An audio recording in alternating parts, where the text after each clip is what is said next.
All right. We're live. Richard, welcome back to another edition of In Session Film Talks About Marvel and all things nerdy. Yeah, Uh, thanks for having me. I'm here with Richard Newby from the Hollywood Reporter once again. This is very exciting. So, a lot of the time when you join me for these little bonus content episodes that we do, it's after one of the Marvel shows that have dropped Yeah, on Disney Plus. Or even after one of the films drop, we tend to get you on to hear your thoughts and everything. So, it felt appropriate with everything that happened over the weekend. Marvel being back at San Diego Comic-Con for the first time in what 7 or 8 years. It's been a little while, it's been a bit. Yeah, and they dropped a few nuggets. just a couple. And I'm very excited to talk about this with you because it's been a hot topic of conversation on social media. Of course, I'm really curious to hear your thoughts about all of this. Let's first start with Kevin Feige going on stage and declaring Phase 4 is over. Like, to me, it's just really funny because, for listeners of the podcast, just a few weeks ago, Brendan and I were talking about Phase 4 because Phase 4 has stirred up the hornet's nest. Yeah, And we were talking about how, there has been direction for Phase 4. We know where a lot of this is headed, and we'll certainly get to that here in a moment. But it was also really interesting because just a few weeks ago, if you looked at the lineup for Phase 4, we were only halfway done. There yeah, were 4 or 5 more films listed for Phase 4. There was 4 more TV shows on the card as of just 2 weeks ago when Brendan and I had that conversation, and we talked for about that. sure. We're Yeah, like, well, Phase 4 might be a little uneven right now, but it could get better. We don't know that. I mean, for all we know, the next half of Phase 4 could be great. And then Kevin Feige is like, nope, it's done. it's done. So I'm curious what you thought about that, and does that change your perspective on Phase 4 at all? I mean, it was definitely a surprise. I expected like at least another year of Phase Uh-huh. 4, and I thought that we were gonna get like a Fantastic Four movie like in Phase Yeah, 4. Like I figured that sure. that would be kind of like the end cap, just like the fun with numbers kind of thing. Yeah. Uh, Mm. so it was definitely surprising that we have 2 more projects and 2 like seasonal specials, and then that's kind of the end of it is the end of Phase 4. So it definitely Yeah. Mhm. surprised me. But I also think that if you look back on what this phase has done, I think that a lot of it has been not only getting used to this new post blip world, but it's also about like people Mhm.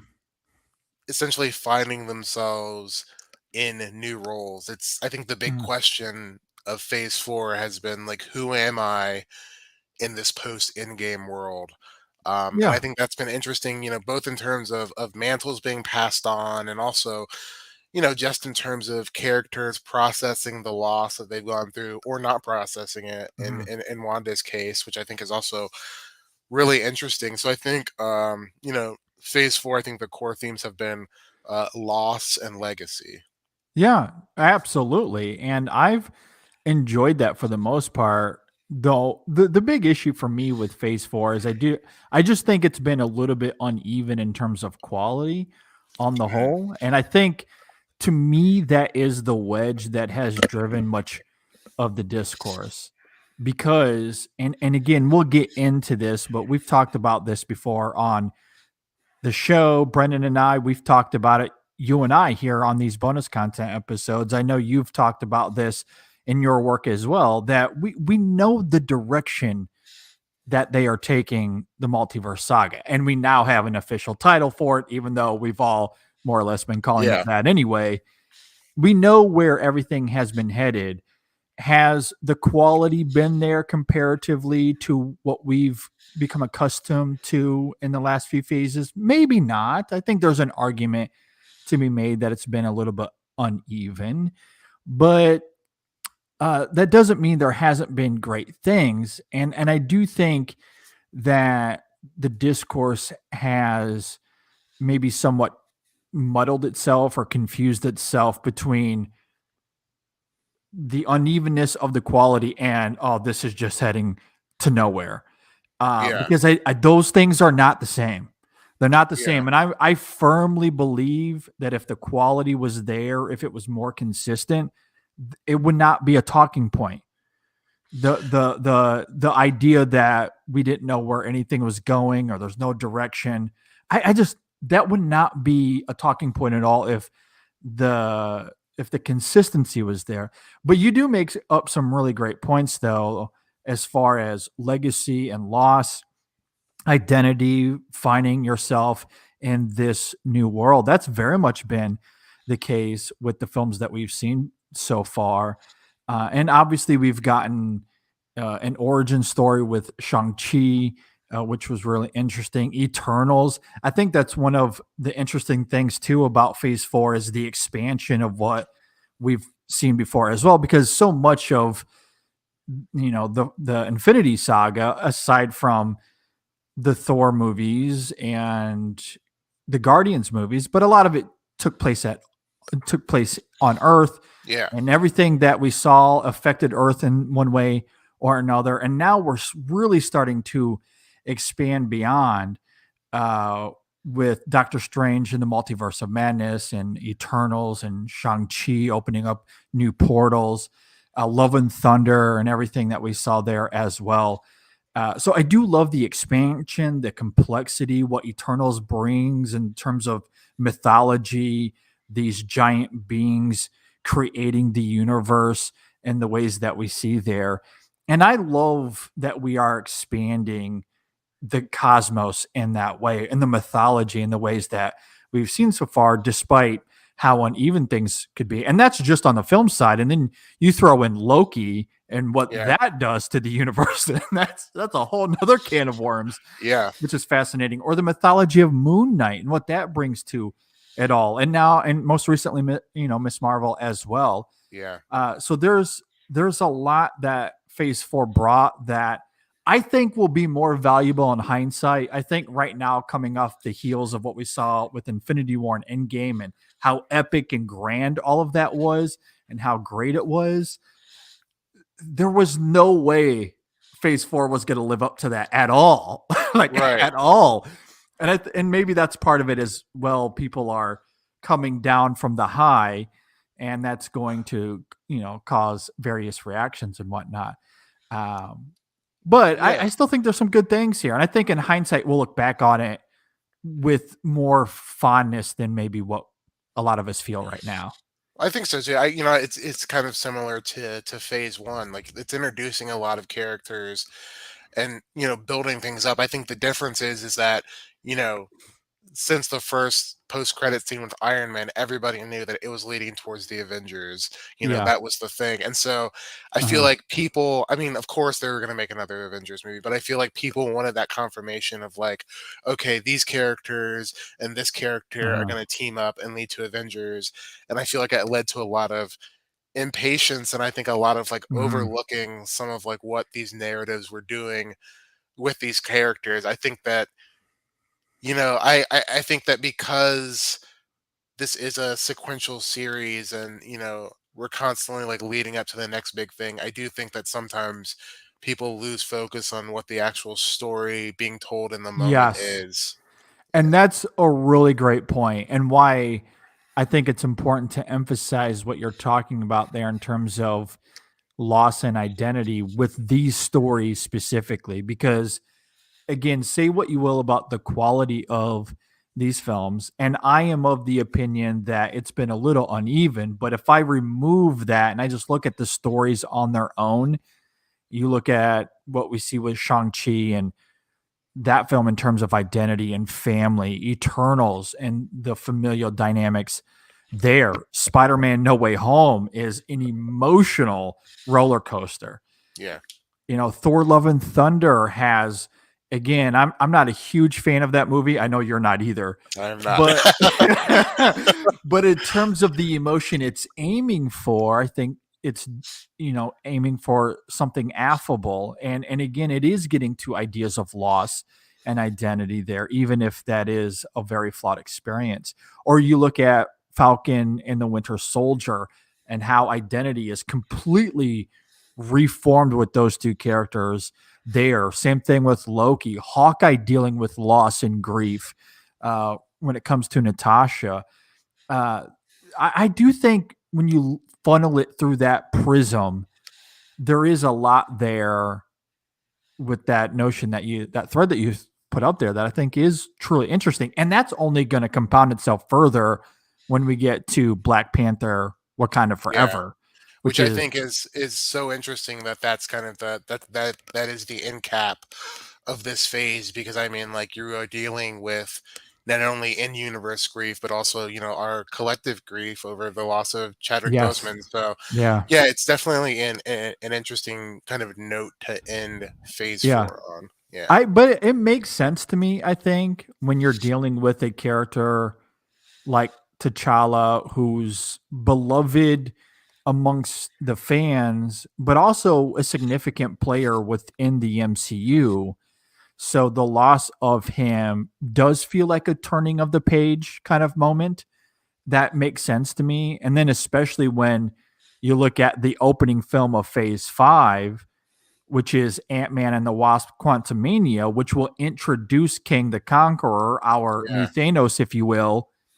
That feels appropriate as far as turning the page is for concerned. sure. So, I don't think that's random at all. I think that's a calculated decision and one that Definitely. makes a lot Yeah. of sense to me.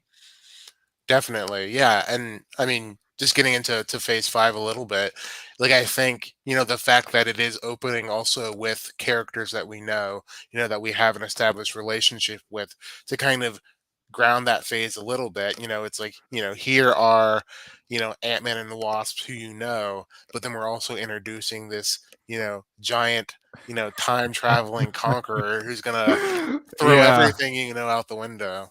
Yeah, Yeah, and I can't wait. I cannot wait. Jonathan Majors is one of my very favorites working right now, mine and too. Yeah. then you couple that with this massive character that will be such a huge game changer. That just makes for an incredible concoction that I am very, very excited for. So yeah, I'm excited for that. And then I guess just to list out Phase 5 as we get into it. Following that will be Guardians of the Galaxy Volume 3, then the Marvels, Blade following that, Captain America New World Order, and then Thunderbolts will be the last film of Phase 5. We can get to the TV stuff here in a little bit, but as far as the films are concerned, what do you think about Phase 5? I mean, that's a great lineup right there. Yeah. I'm really excited to see what they do. I mean, Guardians is been one of my favorite franchises in the MCU, and I feel like James Gunn always does something really interesting and emotional with his films. Mhm. But I also think that, if you look at the past two Guardians films, they are largely standalone. Like, there are, some threads regarding Thanos that are introduced, but for the most part, they Mhm. kind of exist by themselves. So I think it'll be interesting because I don't really see Gunn doing much with the multiverse there, but I'm sure that some of the characters in the film will, come back for the Yeah. finale in phase 6. But Yeah. I think that one's gonna be really special. Yeah.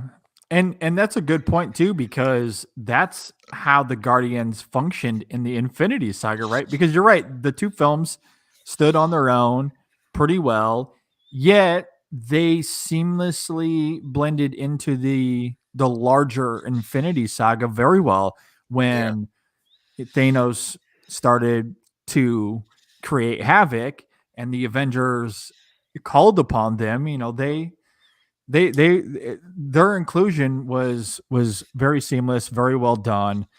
And we have to mention Rocket and what we're going to get with him in volume 3, because he's been one of my very favorite characters in all of the MCU. His yeah, snarkiness, his humor is great. And the few seeds they've planted regarding his backstory in those first two films have been so good, yeah, have been so good. I would argue the scene of Rocket at the bar in that first Guardians is one of the top 10 scenes of the MCU. so For far. sure. Yeah. It is It's great. so good. Bradley Cooper's vocal performance as Rocket has been incredible. I loved his inclusion in Infinity War and Endgame as well. Uh, Obviously, with the stakes of the Infinity Saga, they didn't really have time to delve into his backstory or to further characterization with him. But I've loved how they've handled him and how they've included him. And to now have an opportunity to really truly delve into the sorrow of that character, oh, I'm hooked. I'm wholly hooked. I could not wait for that movie. Yeah, I heard there were tears in Hall Yeah. H when they played the teaser. And Yeah. they use the flaming lips. Do you realize as the song choice for the trailer? So it's Yeah. definitely going to be an emotional Can't wait. experience. Yeah, Oh, yes, I can't wait. I'm also really looking forward to Blade. The introduction, excuse me, of Blade, I think will be fascinating. I really like how that cast is lining up. I don't know if there are any plot details or anything else beyond some of the casting, but I've heard that it's going to be more like global than kind of the Wesley Snipes films. That the gotcha. vampire hunting will be global, and then also that Kit Harington's Dane Whitman, Yes, the Black yes. Knight, will also be in that as Be a well. part of it. But yeah, to have Blade introduced into the MCU, I'm excited for that. And then we're getting the next Captain America movie with Anthony Mackie as now Captain America.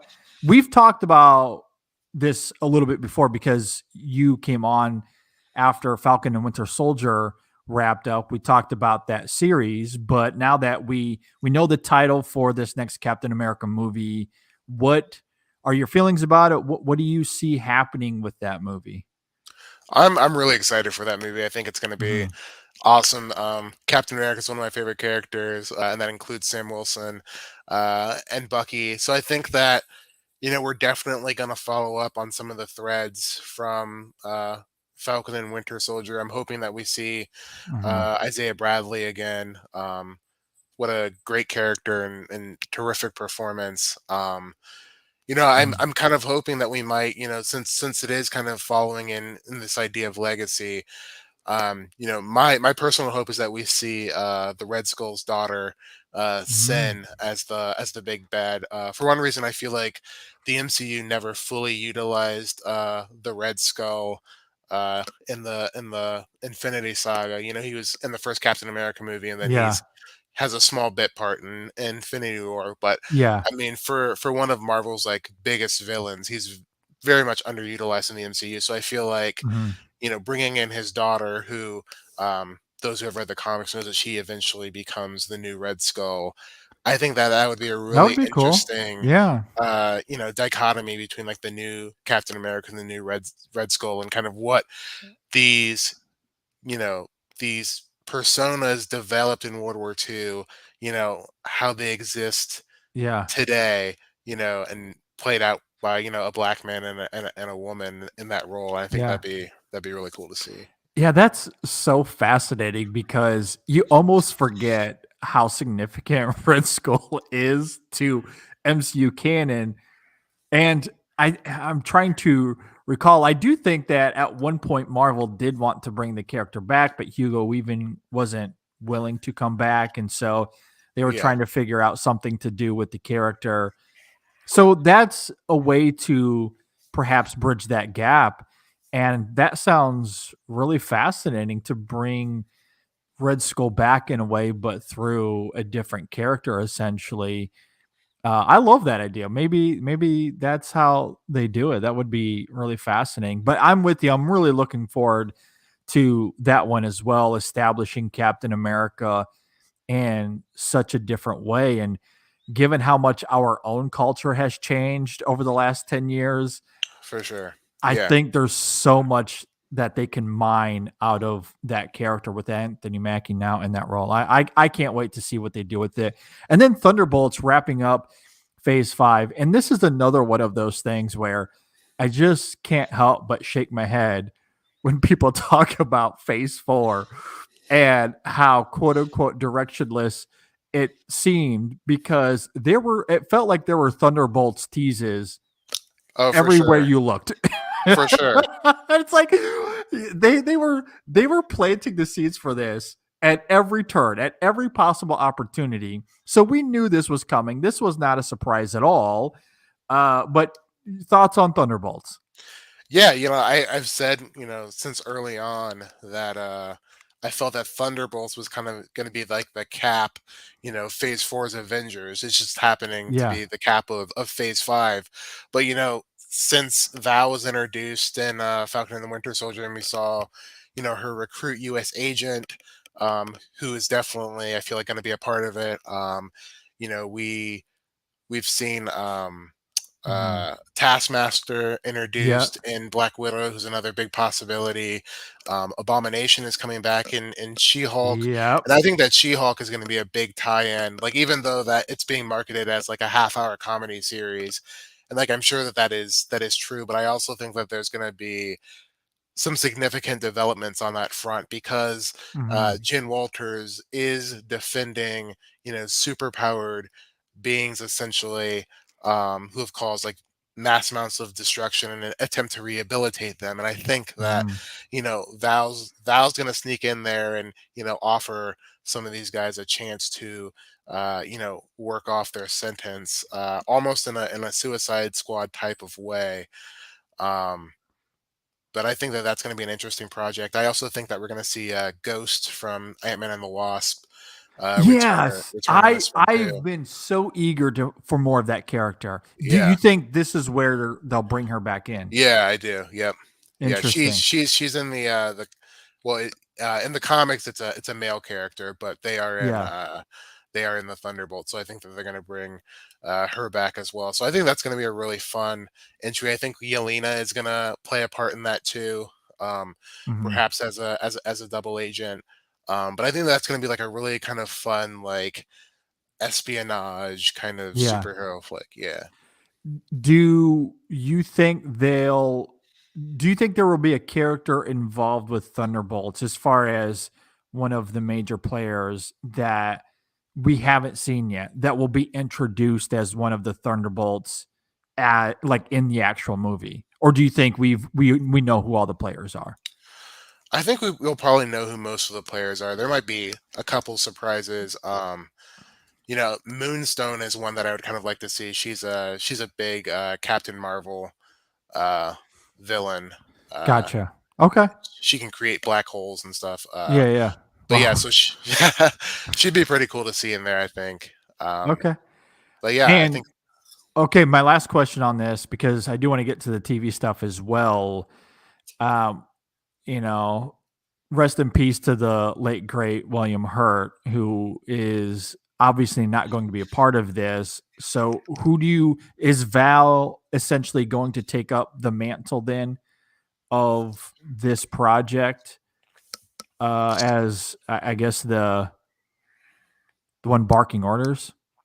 yeah, I think she will. But I also think that they're gonna kind of use this idea of Thunderbolt Ross to kind of like be like, this is his legacy. This is Yeah, what still you kind of know named after him. Yeah, this is what like these metahumans are capable of and can be used for. Like if we keep them in line, and basically, I think that we'll see U.S. Agent be kind of like team leader. It's like we know that some of these guys have shady pasts, like Abomination destroyed Harlem and stuff, sure, but we've got this good old boy, John Walker here to keep everybody else in line. Yeah. I'm excited for it. Yeah, I'm excited to see these characters that we've seen, and some of them only in brief instances, Yeah, like you mentioned with Ghost. As soon as you uttered that name, I was very excited because I thought she was one of the very best things of that second Ant-Man movie, for and sure. we haven't seen her in anything since then. And I'm really hoping they bring her back in some way. So that would be very exciting. All right, let's move on We did to. skip the Marvels though. Oh yes, there is Yeah, the Marvels. Any yeah. thoughts on that? Well, I because that little stinger there at the end of that last episode in Miss Marvel was quite interesting. Yeah. I'm curious where that goes. Any thoughts on that? Yeah, I'm not sure, if what the switching places means, I definitely think that the bangle that Miss Marvel has is somehow related to the Kree. Okay. When the clandestine, pull it out of the rubble in the flashback, Yeah. there is Yes. a blue Yep. alien body. So it is somehow connected to that. And then also the area that they're in, the symbol of the Ten Rings can be seen, which Yes. also Yeah. suggests a connection between Shang-Chi's 10 rings and that bangle. So there's definitely like something being set up with this like cosmic jewelry thing Yeah. there, but I'm not exactly sure, what it means in terms of uh their switch at the end in that post-credit scene. But I'm just really I think that Nia DaCosta is a fantastic filmmaker. I thought Little Woods Mhm. and Candyman was great. Um and then just to see like Brie Larson, Teyona Paris, and Iman Vellani team up together, uh, Yeah.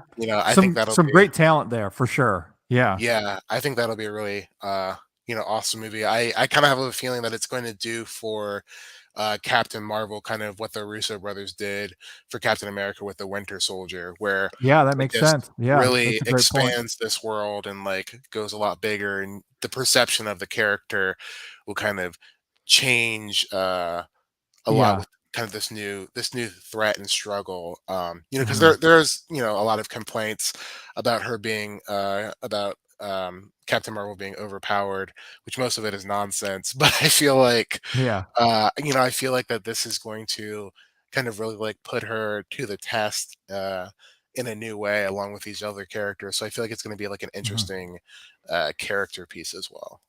Well, and I think what's interesting about that as well, there's a couple of different things. One, it'll be great to see Brie Larson back in a significant way because aside from her own movie, she's really only cameoed or been in Yeah, these, Avengers films or these other films in brief moments. So I'm excited to see them explore that character in a much deeper way now with this this new threat that you're talking about and how she's going to react to that. And it's also interesting too regarding the powers of Captain Marvel.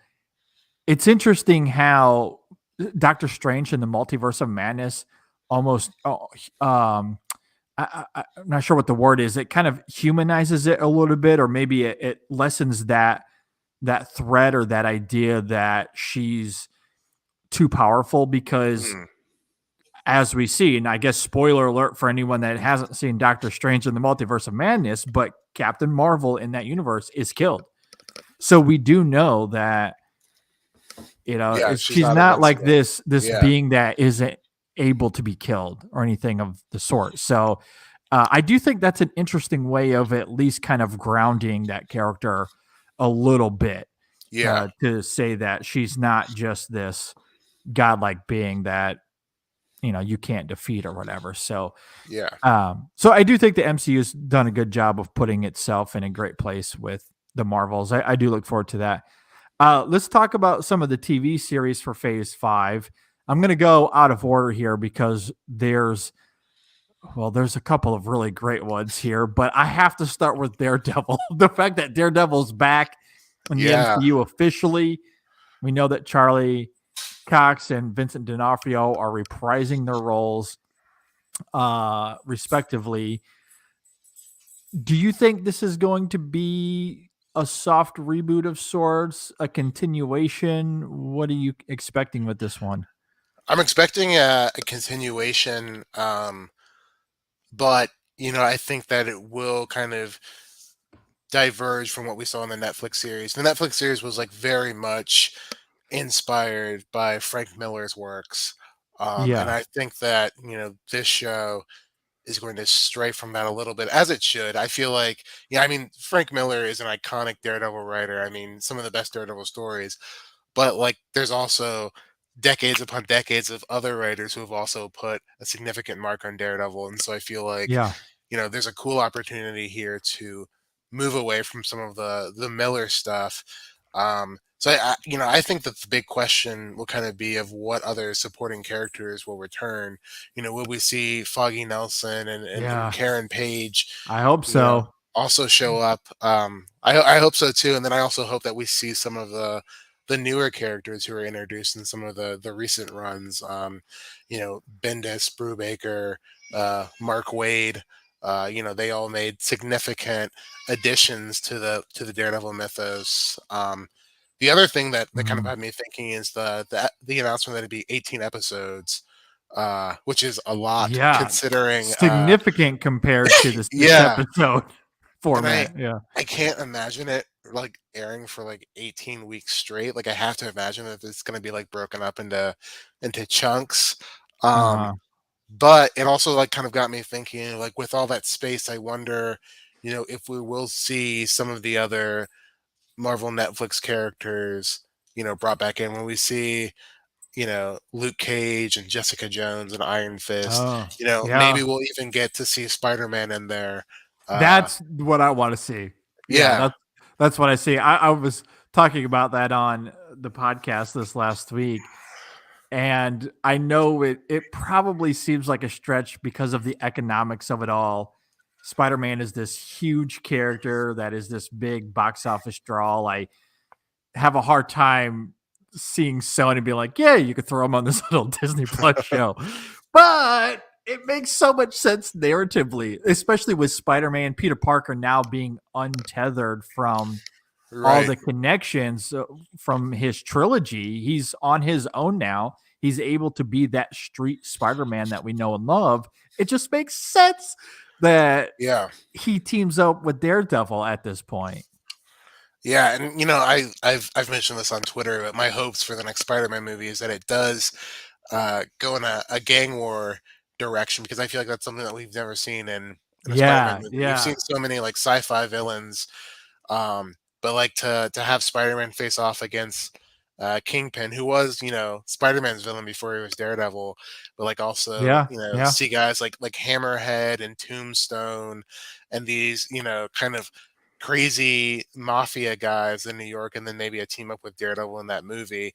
You know, yeah, Born Again could be a great way to set up their relationship for a yeah, team up that we might see in the movies, because I do think as much as it's necessary for Spider-Man to kind of develop on his own away from his Avengers connections, I do think that part of the appeal of these movies, given that we are on, this will be like the eighth Spider-Man movie, live action mhm, Spider-Man movie. I do think that part of the appeal is kind of this idea of a team up, so I mhm. do think that we are going to see a team up in that next film. And so what better way to set it up than have him show up in Daredevil?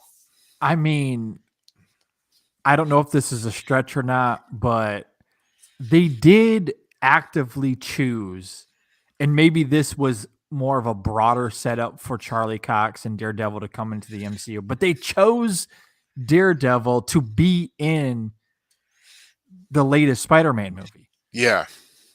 And it makes sense. He's a lawyer. You need a lawyer. Perfect connection there. I mean, come on. I mean, if you're going to pick Daredevil to be in Spider-Man, at Right. some point, does that not suggest that those two characters are going to meet up again? Right. I mean, and it's like they didn't pick Jennifer Walters. I mean, they could have picked Jennifer Yeah, Walters, yeah, since she has the show command, exactly. but they chose Daredevil, so it seems, significant and It in terms of does. that direction. Yeah. And especially that last little bit there, right? When the brick comes in and Yeah. Daredevil catches it, and Spider Man's like, "Wait, what just happened?" Like, it Yeah. just makes sense that those two would pair up, and maybe it will lead to a movie where that goes. Maybe that's what Born Again will do is bring him in into the MCU in a significant way. You got 18 episodes to really delve into that character Yeah. to essentially evoke as much characterization as a 3 film trilogy will do. So by the time you get to the next Spider-Man film, it's a Spider-Man Daredevil team up, and we have enough of those two characters where it makes sense to have them together on the big screen. Maybe that's the plan. Not really Yeah. too sure, but it does make sense that they would come together. Either way, I'm very much looking forward to Daredevil coming into the MCU in an official way. unlike you, I'm a little bit dubious that it's going to be a continuation. I do think it's going to be some sort of soft reboot, especially with the name like Born Again, which is a Mhm. little on the nose, but makes sense, I think, Yeah, given the circumstances. And also, I think about how tonally different D'Onofrio's Fisk is in Hawkeye. He's mhm. still intimidating. He has that forcefulness to him for sure, but aesthetically was He's much more comic more book villain. more Yeah, comic booky, more along that PG-13 framing that the MCU has yeah, embodied versus the rated R material we right. saw Where he's in, like on slamming Netflix. people's heads in car doors. Exactly, exactly. Don't think we're getting that in the No, probably not. MCU. So my gut instinct is that it's a soft reboot, but maybe there'll be little connections that from the Netflix show that they do kind of bring on. Really, more than anything else, even if it's a reboot, I do hope they bring back Karen and Foggy. I want Yeah, those two characters and the actors, the same actors back as for well. sure. Yeah, But we'll see. Either way, very excited for that. This could have absolutely no consequence whatsoever, Richard. But Agatha coming back to the MCU with her own show, oh my God. My heart jumped out of my chest. I was so I'm excited. excited. I'm excited for that one. That's gonna be awesome. Yeah. I mean, and again, it could just be a 6 episode, just nothing but fun, no connection to the multiverse saga whatsoever. I'm okay with that. I just want to see more of that character for sure. The big one, aside from Daredevil, is obviously going to be Loki coming back for season 2. Season 1 was such a game changer in terms of establishing the multiverse saga. What do you foresee for season 2? Well, we've got Benson and Moorhead from Moon Knight directing. They've also directed some of my favorite horror movies of the past decade, The Mm, Endless and Spring. So I think they're going to bring something really visually interesting to it. But I also think that we ended on a huge cliffhanger. With yes. essentially the Yeah. restructuring of the TVA with Kang, in charge or a version of Kang. Yeah. So I think that it's gonna play a lot more with the multiverse. I think in this one, Mhm. uh, along with Yeah. the time travel elements, and I wouldn't be surprised if we see multiple versions of Kang show up there. Mm. Um, and I also think because it is coming out after Quantum Mania, I feel like there's gonna have to be some quantum realm connections in that as Yeah, well. it would make sense. Yeah, Yeah, it would make sense. Yeah, I'm very excited for it. I honestly haven't done any sort of research into what it could be about, what theories there are that's out there. All I know is that it's going to jump more into the multiverse, as you're saying. I'm sure we'll get more of Kang in one way or another. And that's really all that I need to know. I yeah. think like I I'm mean, just I didn't know much about the first season either because that's one of the yeah, things I loved about it is that like with the other shows, like I mean, they're clearly based off of certain iconic storylines, and you kind of have a good idea of what they're going to cover. But like Loki is completely different from any of his solo series comics. Like the yeah. TVA has never been like a huge part of Marvel. Like they've appeared in like 3 issues Mhm. total. And so, like, I mean, that project when it was announced, it was probably like at the bottom of my excitement list because I'm like, we've had so much Loki. Like, I don't know, like, what Yeah. else they're gonna do with the Yeah. character. And like, it ended up being like one of my favorite things And in then the it was whole awesome. MCU. Yeah. Yeah, and it was such a Yeah. surprise. And so I feel like, Yeah. going in this to season 2, I'm excited to like feel that sense of surprise again.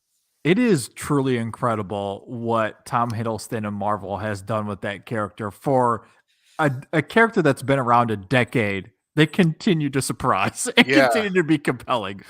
Yeah, it truly is fascinating. I mean, similarly with Thor too, because again, say what you will about Love and Thunder, but I've loved the evolution of that character and what Hemsworth has really done. His commitment to that character has been fascinating. So, yeah, that's certainly been the case with Loki.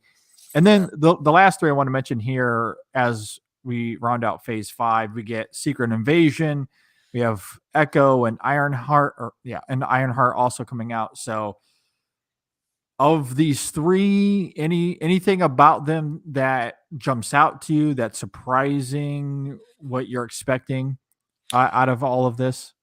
I am excited for Echo. I really liked her character in Hawkeye. Um, Hmm. we know that Yeah. Charlie Cox will show up in that too as Yes. Daredevil. Yep. Um, there's some rumors that Kristen Ritter will reprise her role as Jessica Jones in that. So Ooh, that should I be haven't heard that. That's okay. interesting. Yeah, yeah. So that's kind of what I've been hearing. So that should be pretty interesting too. Um, Okay. I think that they are building out like, it's interesting to see Marvel kind of building out these street level heroes alongside, like, all of Yeah. this cosmic craziness as well. Yeah. Uh, Yeah. I'm very excited for that as well. I really enjoyed Echo.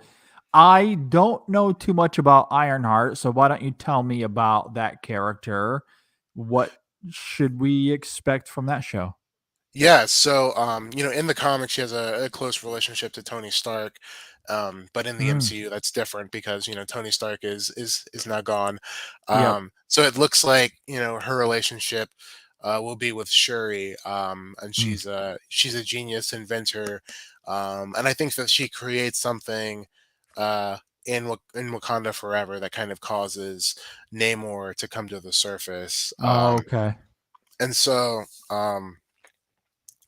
that's going to be like the early iteration of her, and I think we'll see her develop into her own superhero within her show. Okay. And Armor Wars is still on the table, even though they didn't talk about it at Comic Con, the Don Cheadle War Machine show, and so it'll be interesting to kind of see how those connect together because I'm pretty sure that we'll see Don Cheadle in Ironheart. I have to imagine Okay. that the two characters will form a connection. They haven't announced a villain yet, but Anthony Ramos is in it as one of the villains, and that's exciting. Hmm. And then they cast someone else last week who I can't remember. But I think that should be a fun show for sure. So, for a little bit of clarity, because I am very much a newbie when it comes to Ironheart. So, the like her abilities as a superhero, is it very much Tony Stark inspire? Like she has her own suit. Is that what gives her abilities, or what's the story there? Yeah, yeah, she creates Okay, her own suit. And in the comics, it's actually like better and more efficient than gotcha. Tony's. Yeah, so she's like a younger, smarter, cooler version of Tony, but who also like So she's replacing Tony Stark. That's but awesome. like who also like doesn't have the baggage of like selling like weapons of Yeah. mass Yeah, destruction. yeah, sure. Well, that's exciting. So Yeah, Tony's gone. Now bring in, Ironheart as a pseudo replacement. I guess that makes yeah, a lot of sense. Yeah, okay, yeah, I'm excited for that as well. Then, and we're going to be introduced to her in Wakanda Forever. That I am.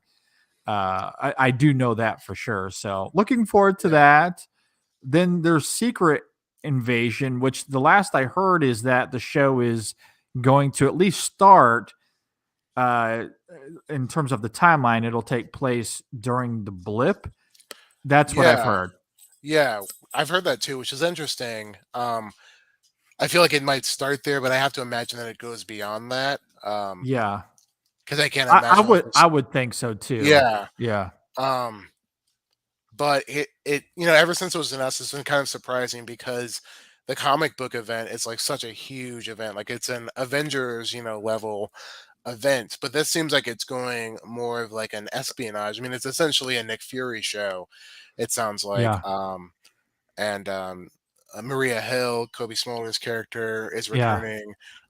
Martin Freeman's character from Black Panther will be in it. Talos from the first Captain Marvel will be in it, and so yeah, I'm you know curious to see kind of what it does. If it is more of like a low key, like kind of like body snatchers kind of thriller spy movie, Mm, rather than kind of like a big superhero event. Um, yeah. that seemed to be kind of what was implied by Feige at Comic Con, that it Gotcha. was kind of going to be more of a political thriller kind of a thing. So Gotcha. Well, I will say this. I know because I have heard that the infiltration of the scrolls is this significant event, but it does seem as if it's going to be filtered through the perspective of Nick Fury. What yeah, I find really compelling about that, obviously, we all love Samuel L. Jackson as this character, really captivating presence, but we really haven't seen him in a significant way in quite a while now. I know yeah, what the last time he was in the MCU in a big way was probably Captain Marvel. yeah, yep, Obviously he had a few appearances in the last few Avengers films, and I'm sure there's a few others that I'm misremembering, but he really hasn't been on screen in a yeah. big And way since Spider-Man: Captain Far Marvel. From Home, but that wasn't even really him. The one, Yes. the second Yeah, we, Spider-Man we movie. find out Yeah, in hindsight that it was the scroll version of him yeah, because he's off world somewhere. yeah. And even in Captain Marvel, it's mostly a flashback. Flashback. Yep. And again, that's one of those where the scenes that do take place in the current timeline, at least when that movie came out, was again the scroll version of him. So we haven't seen actual Nick Fury in quite a while. Yeah, Maybe since that second Captain America movie. yeah. That might be a little facetious, but It's it's been a been a while. while. It's been a Yeah, while since we've seen Nick Fury in a meaningful way. So that to me, I think, is what has me the most excited for that to delve further into that character. Where has he been the last 5 years? That's yeah, because they tease him again at the end of what WandaVision, right? Where yeah. they say he's off world again somewhere. Right. So we know he's up to something, but we Yeah. haven't had an answer to that really. And I love that Samuel Jackson is still like so excited about the character. Yeah, Like all there's this an time interview he later. gave recently about how like, he's not concerned about chasing Oscars or awards. Like he's just having fun being Nick Fury and Mace Windu. And Yeah, so I love love it. that he's still enthusiastic about it and he gets to like be the lead of the show. So Exactly. Yeah, love yeah. that. And as you mentioned, we're also going to get Maria Hill. Love to see her back. Hopefully, she has a meaningful role. I'm Yeah. sure Rhodey will be a part of it. I see here Ben Mendelsohn is co-starring in this. Yeah. I mean, who doesn't love Ben Mendelsohn? I mean, come on. Yeah. So yeah, I mean, I'm quite excited for Secret Invasion as well. Maybe that will be like the Phase Five's version of Loki in terms of the surprise factor. I Yeah. think maybe that's what I'm hoping for with that one. Um, any other thoughts? Should we move on to Phase Six? Let's go into phase 6. All right, let's go on to Phase Six, where we will be introduced to the X-Men. Probably is what they're going to announce at D23 in September or November or Yeah. whatever that is. Yeah. Officially, we have Fantastic Four. Let's start there. Still pretty significant. We knew this was coming, Yeah. but we now have a director, I believe, and We don't have a director yet. They haven't announced it yet. John Watts is not directing anymore. No, he left. Oh, he left. Yeah, I did he not he hear said that this. he said that he wasn't done with Marvel. He just like needed a break from giant movies. And Gotcha. he's rumored to come back for the next Oh, Spider-Man movie. okay. I do see here he stepped down, which if I did read that, it totally left my brain immediately. Okay, so we don't have a director. We don't know the cast yet. I imagine that's going to be one of the reveals at I think that's D23. going to be the big D23 reveal. I've heard all summer, like ever since Watts left, that they are talking to dozens of directors and some pretty big names. Yeah, I Uh, heard Spielberg was thrown yeah, out there. I don't know how true that is. yeah. I've also heard that they have reached out to him, but I don't know like if it'll amount to anything. But I Yeah. definitely think we're going to get the director and the full cast reveal at D23. If you had to guess, if you had to throw money down right now, who would you bet on is the director for Fantastic Four? I think it's going to end up being Krasinski as Oh director. my As director, gosh. yeah, How did I not connect those dots? I mean, that makes perfect sense. yeah. Yeah. Okay. Yeah. I feel like he kind of has the thing that Marvel looks for. I mean, like he did, some solid indies, and now he's on these big, huge, effects laden creature movies, and Yes. Yeah. I feel like he's the kind of director that Marvel seeks out. So That is true. No, that he does fit the bill impeccably. No, you're definitely right about that. yeah, And obviously, I think a lot of people still want him to be cast in the role of Mr. yeah. And Fantastic. I think that even if he is not in the role, He still fits the director's he'll bill. still direct. Yeah. And like the Yeah. cool thing about the comics is that like there's an entire like multiverse of reeds. They're called the Council of Reeds, and they kind of like Mhm. convene together, uh basically to like solve like the world's issue of creating a utopia.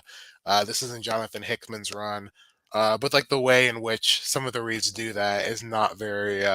It's not great. There's a lot of lobotomizing Gotcha. that happens, so I wouldn't Okay. be surprised. I wouldn't be surprised if like Krasinski ends up being like an alternate version of Reed that we see pop up in these things. Even if he Gotcha. is not the main, you Yeah. know, Yeah. MCU Reed. Yeah. Okay. Yeah, I mean, I think it works either way. I think you absolutely hit the nail on the head. I think he would be great to direct, even if he's not in the cast. I think he very much fits the bill there. So I'm excited to see where they go with that. At the end of the day, I think what we all want is just a really good Fantastic Four movie because Finally, we've never had one. really haven't had one. Silver And it's a Surfer comes shame. kind of close. It's a shame because like that's the first thing that like Stan and Jack did, like creating the Marvel universe, like Fantastic Yeah. Four, world's greatest comic, and none Mhm. of the movies have ever been able to figure it out. Like my favorite of them is probably like the unreleased Corman one, which says a Okay, lot yeah. because like I mean it's dirt Yeah. cheap, but like that's probably gets like the closest to like, Yeah.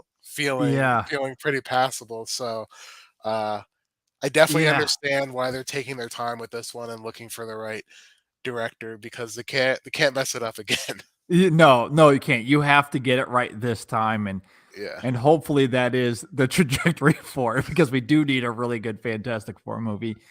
And yeah. then, and God knows what's going to be in between this movie and the last two we have to talk about because Feige did announce two more Avengers films that are coming out in phase six, just a few months apart from each other, starting with Avengers The King Dynasty and then followed up by Avengers Secret Wars. Again, the coveted S word that we all knew was coming. That's Yep. where all of this was headed.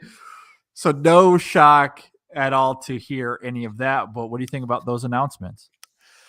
I mean, I'm excited. Those are both gonna be huge. Like Yeah, I feel like they're gonna make like Infinity War and Endgame seem like small in the grand they scheme could. of things. Yeah. It was announced today. THR broke the news that Destin Daniel Cretton will be directing the Kang Dynasty, the first of the new Avengers films. And my Um, first thought was that Captain Marvel is leader of the Avengers now. That is confirmed.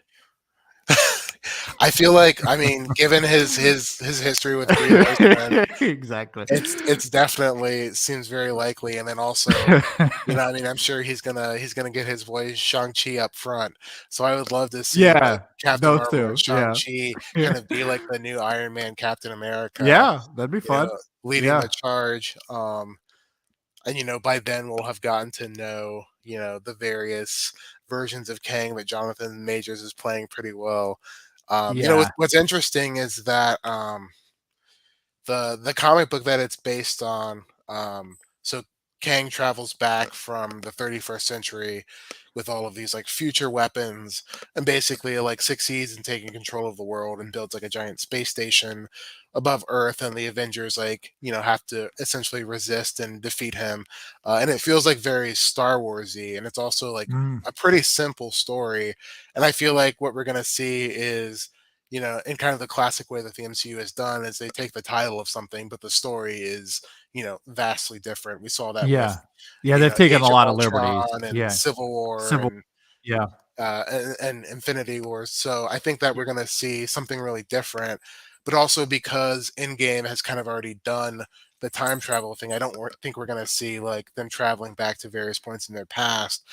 I could almost kind of see my prediction is that we're going to see the Avengers travel to the future, and we see a lot of the legacy characters that we've been introduced to in this phase. Like Scott Lang's daughter Cassie, like Miss Marvel, like Kate Bishop, and Spider-Man, like middle-aged versions of them who have become like the world's new Avengers, and it'll be kind of like I Mm, think tackle yeah. what lessons did they learn from their mentors. I feel like that's like such an Yeah. interesting kind of concept to like go It with this is. idea of Yeah. like legacy that phase 4 has been doing, is like the heroes of today, like what do their actions and what does their kind of like perspective on heroism lead the future generation to do, and is it Yeah. any better, or does it somehow doom them? So I feel like that's my bold prediction this far Yeah. out. Yeah, that's a really great prediction. Honestly, it makes a lot of sense. Maybe Marvel painted themselves into a little bit of a corner with doing the time travel thing already in Endgame. But when you're dealing with King the Conqueror and these various excuse me, these various timelines, there's going to be some version of that at play, you would think. Yeah, But the thing with Secret Wars that's also fascinating is, regardless of time travel itself, you have these multiversal paths crossing over into this huge war, and that sets itself up to these endless possibilities, right? Where Downey Jr. could come back as Tony Stark, or Andrew Garfield's Spider-Man is at play, or any yeah. other I superhero from I would any put other I would put timeline money could be in down the. that Garfield and Maguire will show up in Secret Wars. I'd put money Yeah, down on that. Uh, yeah, and the cool thing about that is, so I think it is going to be based more so on the 2015 Secret Wars than the 1986 one, or okay, 1984 one. Because like in Multiverse of Madness, there's a lot of mention of incursions, yes, which is two Earths of alternate realities kind of colliding into each other, yeah, and so like that's the big lead up in the comics to Secret Wars, and eventually like all these Earths like do collide and form this place, Battle World, which is made out of like fragments of all of these different multiverses. So you might have like yeah, the Wakanda from like Earth like 350 with like the New York of like Toby's Spider-Man, with the dystopian like future city from like Days of the Future Past, all mm, kind of like cobbled together into this world. Um, and it's a world in which Doctor Doom presides over as like this kind of like godlike figure.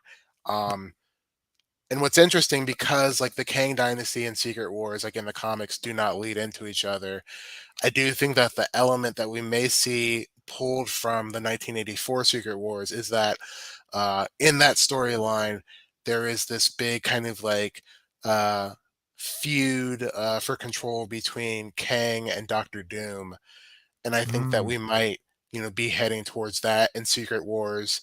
And then the other, interesting tidbit in that is that Kang's real name is Nathaniel Richards, and he is a descendant of both Reed Richards and Doctor Doom. yes, yeah, And so yes, that would be really interesting to kind of like see play out of like, Kang is actually like fighting his ancestor for like control of the universe. yeah, which makes sense why they want to do Fantastic Four first Yeah, in Phase 6 to kind of help set that up. So I yeah, think it's safe to assume that Doctor Doom then is going to be the main. antagonist of that movie. Then, if I that's the think route they're so. going to get, I think so. Yeah, and yeah, I've heard that we'll see Doctor Doom appear sooner rather than later in terms of interesting. a setup. Yeah. Okay. Yeah, that makes a lot of sense to me. And I'm really excited to see what they do with Secret Wars and all of that, because I mean, like Hugh Jackman as Logan, maybe this is his way to come back, even Yeah. if it's just for a one film crossover event kind of thing. Yeah. So, Or maybe we'll see Eric Bana's Hulk fighting Mark oh Ruffalo's my Hulk. God. Yes. That would be incredible. Yeah. Yeah, I love that. Bring back Colin Farrell as Bullseye. Yeah, I mean that would be. I think that'd be a lot of fun. Yeah. Yeah, to have all of these various crossovers from movies that you almost forget about. Wesley Snipes. Yeah. This is his way to come back That would be into awesome. all of Yeah. this. Yeah, the possibilities are endless. It's very very exciting. I can't wait to see where it all goes. And I think as far as Phase 6, they just named those 3 films, right? We don't have any TV shows or anything at this point. Right. I think they said there were like 8 unannounced projects in that phase that would be Gotcha. announced later. Yeah. Yeah. So as far as San Diego Comic-Con is concerned, it was really great to have Marvel back. They certainly sparked a hornet's nest of conversation, for better or worse. Yeah. Uh, but I thought it was a lot of fun. The showmanship of it all was great. There was some wonderful emotion. You talked about Guardians earlier and how people were moved. Similarly, when they played the trailer for Wakanda Forever, Definitely. people were very much moved, and that you saw that with a lot of the videos and photos online. And so, yeah, it was really great to have them back there at Comic Con, and I'm excited to see what they announce at D23. That's in November, right? September. September 10th. So, Yeah. so that's just around the corner. So that's coming up Yeah. here relatively soon, in just over a month or so. Yeah. Uh yeah, it's going to be a whirlwind of the next few Yeah. years in the Marvel Cinematic Universe. Any final thoughts on any of this before we get Um out of here? yeah, I'm just really looking forward to it. I think it's going to be a lot of fun. I think they've Mhm. they've definitely kind of like upped the ante in terms of the expectation with the announcements. So hopefully people can stop writing the MCU doesn't have any direction articles, Yeah. and people can just kind of like focus on each individual thing and what it's doing. I say that as like it's going to happen, but of course it's not going to happen. No, no. I do want to end on this though, because I want to ask you this one question. If you were granted one wish, whether it be phase 5 or phase 6, with what we know, Kevin Feige said, Richard, you get to name one thing, character, storyline, whatever it may be, but we'll grant you your wish. That's the one thing we'll do. What would you pick? Oh man. I would go with I'd go with a Midnight Suns movie or show. Okay. Uh, yeah, Ghost Rider, uh, Oh man. Ryan Blade. Gosling. Yeah, He said he it wants would to be a part. it would be great. Yeah. Yeah, Ghost Rider, Blade, Elsa Bloodstone, Doctor Strange in there maybe.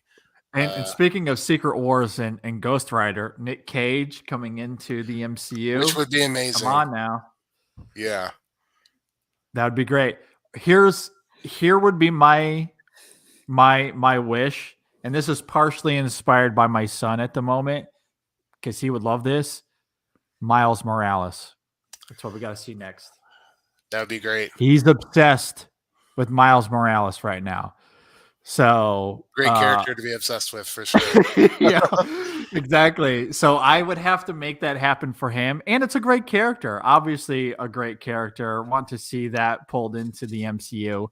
Yeah. I would imagine that's on the horizon soonish anyway, right? It's definitely got to be. Like I wouldn't be surprised if it kind of took a page from the video games and the next Spider-Man movies where So Peter starts working at Feast, the shelter where that May started, Yeah, and Miles is a volunteer there. And so I makes would not sense. be Yeah, surprised if in the next Spider-Man movie we at least get an introduction of Miles and introduction. then maybe a post-credit spider bite. Yeah, Uh, there you go. Yeah, but I mean, it's got to be happening soon. He's so incredibly popular. We've got the yeah, Across the so big. Spider-Verse coming out next year. I'm still like a little bummed out that it got moved, but I know. it's gonna be excellent. So yeah. Yeah. Yeah, my son is a few years behind the curve, although to be fair, he was only 3 in 2018, but he has found Into the Spider-Verse, and we've watched that film nonstop. And not only that, we've listened to the soundtrack nonstop. He knows the lyrics to just about every song on that soundtrack. That's It's awesome. all we do. He's got he's got a new costume. So, you know, That's awesome. he's always, and it's honestly a beautiful thing. I need to get this on video because he puts on his costume, he's Peter, but he plays with Miles. Like there's an imaginary Oh, Miles that's that he awesome. is teamed up with as he plays like in our living room defeating the bad guys. It's That's really really cool. cool. That's It is awesome. really, really neat. So it just, it brings a tear to my eye almost. It's so pure and gorgeous. Yeah.